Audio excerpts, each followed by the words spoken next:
Good afternoon, everyone. I'm Ted Nesi in the WPRI 12 newsroom where we're working major breaking news this afternoon. Attorney General Peter Neronha announcing criminal charges, a felony indictment, as well as a misdemeanor charge against Jeff Britt, a longtime Rhode Island campaign operative, over his activities during House Speaker Nicholas Mattiello's 2016 re-election campaign. Many of you may remember, you've seen us reporting on this complex saga of a mailer from Mattiello's former Republican rival where she endorsed Mattiello that was sent that fall. It came out later before the Board of Elections that Mattiello's own operatives had been involved in coordinating and paying for the mailer, which is not allowed. Well, eventually the board put Britt's name before the Attorney General's office. Neronha convened a grand jury, and today those results. And Neronha went out of his way to say that he was coming down pretty hard on Britt, in part because he was alarmed that it seems some people in Rhode Island politics think the enforcement activities of the Board of Elections are not something you need to take seriously. Here's a little of what the Attorney General had to say. But overall, this is a matter to me of great concern.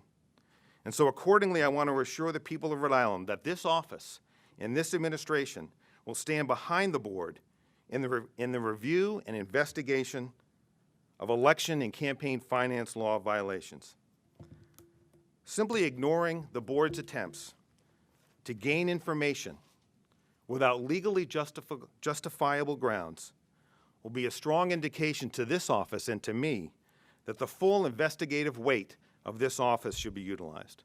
Now, Mattiello's campaign immediately distancing him, the speaker himself, from these charges against Jeff Britt, saying, you know, Britt was a former operative for me, and saying the speaker himself was absolved by the Board of Elections. He got off with a warning because they found he did not directly plan this mailer.